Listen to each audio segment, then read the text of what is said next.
బరి తెగించి నీచ ప్రవృత్తిలోకి వెళ్ళి దేవునికి అసహ్యకరమైన క్రియలను చేసేటప్పుడు సాక్షాత్తు దేవుణ్ణి కూడా తృణీకరిస్తూ ఆయన ముఖం ఎదుటే ఆయన దీర్ఘశాంతమును ఆయన ఓర్పును పరీక్షించినట్టుంటుంది కొన్నిసార్లు మన క్రియలు. దేవుడు ఎంత గాయపడతాడు కదా. ఆయన అసలు గాయపడతాడు, ఆయనకు ఒక మనసు ఉంది, ఆయనకు ఒక హృదయం ఉంది, ఆయనకంటూ మన మీద ఒక ఇది ఉంది అనేది ఏం లే.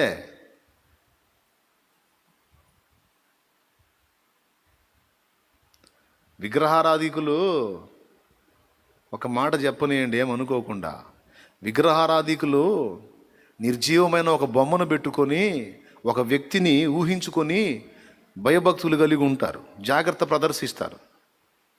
కానీ ఇక్కడ సజీవుడైన వ్యక్తిని పెట్టుకొని ఒక విగ్రహం మౌనంగా ఉన్నట్టు ఆయన మౌనంగా ఉంటాళ్లే అని బతుకుతుంది నేటి మనస్థితి.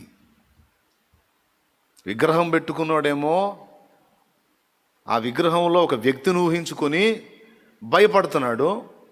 ఇక్కడ సజీవుడైన వ్యక్తిని పెట్టుకొని వ్యక్తే ఒక విగ్రహంలాగా నోరు మూసుకుంటాడులే. మనం ఏం చేసినా ప్రేమ గల్లోడు, కనికరం గల్లోడు, అంత కాదనుకుంటే ఒక్క సాంగ్ వేస్తే చాలు. నీ జాలికి హద్దులే లేవు, నీ ప్రేమకు కొలతలే లేవు, అది ప్రతిదినము క్రొత్తగా నుండు, జాలిగల దైవమా యేసయ్యా అంటే చాలు ఇక పొంగిపోతాడు. పొంగిపోయి అన్నీ మర్చిపోతాడు. అవునా? నిజమేనా? ఇశ్రాయేలుతో అంతే చేశాడా? ఇశ్రాయేలీలతో అంతే వ్యవహరించాడా? కయీనుతో అంతే వ్యవహరించాడా? యెరోబాముతో అంతే వ్యవహరించాడా? అహాబుతో అంతే వ్యవహరించాడా? మరి నీతో నాతో ఎట్లా రాజీ పడతాడు? దేవుడు ఏమన్నా సచ్చాడు అనుకుంటున్నావా? చచ్చిపోయాడు అనుకుంటున్నామా? సజీవుడా చచ్చిపోయినోడా? మరి ఎందుకండి?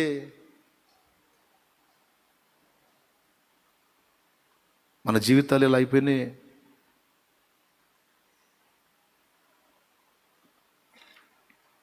సజీవుడని పాట పాడుతున్నావే, సజీవుడని ఎరగవా? రహస్యమందు చూచు తండ్రి,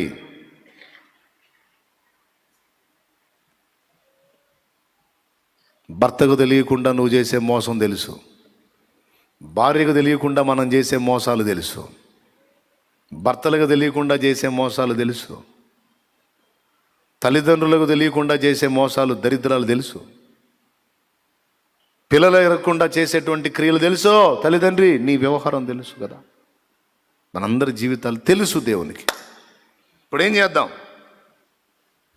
ఫైనల్కి వద్దాం రండి తొందరగా. ఏం చేద్దాం? అర్రే కనీసం గుండెలో ఒక వేదన, నేనేంది ఇలా అయిపోయాను అని కనీసపు ఆలోచన కూడా లేనంత నీచానికి దిగజారిపోయిందంటే బ్రతుకు. ఇక నెక్స్ట్ ఏం కాబోతున్నామో ఊహించవచ్చు. అసలు ఎలా ఎందుకు ఎత్తబడాలి? నువ్వు ఏం చేసుకుంటాడు? నిన్ను తీసుకెళ్ళి పందిని తీసుకెళ్ళి ఏం చేసుకుంటాడు అక్కడ? పాపాన్ని గురించి కనీసపు పశ్చాత్తాపం లేని పందిని తీసుకెళ్ళి ఏం చేసుకుంటాడు అక్కడ? పరలోకం కూడా అంతా గలీజ్ అయిపోయింది కదా. పరిశుద్ధపరచబడాలి, పశ్చాత్తాపడాలి. ఒక్కసారి మనలోకి మనం చూసుకోవాలి.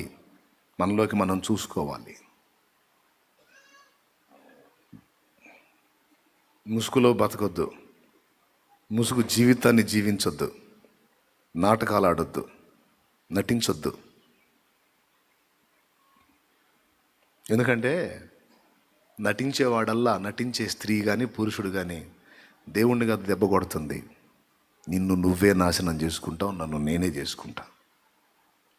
దేవుడు ఎందుకు బాధపడతాడో తెలుసా?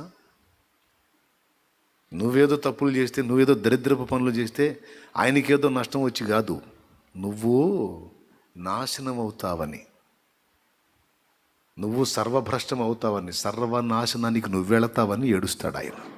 నీ మీద ప్రేమతో, నా మీద ప్రేమతో. స్ట్రైట్గా పచ్చిగా చెప్పాలంటే ఎస్కేఎన్ అవుతామని, ఎస్కేఎన్పి. దేవునికి స్తోత్రం కలుగును గాక. హల్లెలూయా. అర్థమైందా? ఎస్కేఎన్పి.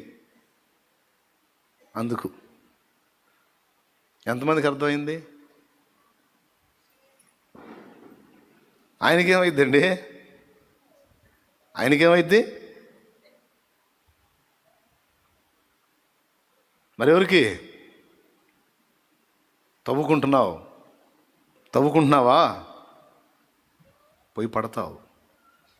నువ్వేదో ఊహల ప్రపంచంలో ఉన్నావు. నేను ఎంత తవ్వుకున్నా ఏం పడను, నేను పైకి వెళ్ళిపోతాను అనుకుంటున్నావు. ఎట్టెళ్తావు?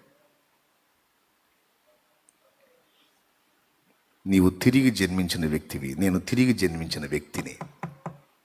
గొర్రె లక్షణాలు రావాలి, అది ఆ వ్యక్తతలు రావాలి. దానికి ఆపోజిట్ నీలోకి వచ్చేటట్టు శత్రువు కుట్ర చేస్తున్నాడు అంటే వాడికి ఏం దిమాగ్ ఖరాబ్ అయి చేస్తున్నాడు అనుకున్నాయింది. నిన్ను నాశనం చేయటానికే మొత్తం తీసుకొచ్చి పెట్టాడు వాడు. ఇదేముందిలే అదేముందిలే అనిపించేది కూడా వాడే. ఏముందిలే,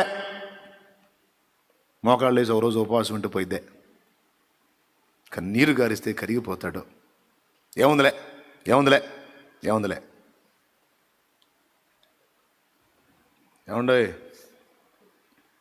నన్నేమన్నా అనుకుంటున్నారా? ఏమైంది ఈరోజు వీడికని అనుకుంటున్నారా? అట్లే అనుకోవట్లేదా? నాకేం కాల, దేవుని కృపలో బాగానే ఉన్నా, బాగానే ఉంది. కాకపోతే అందరి జీవితాల్లో పరిశీలించుకుని ఒక నిశ్చయితకి రావాలి.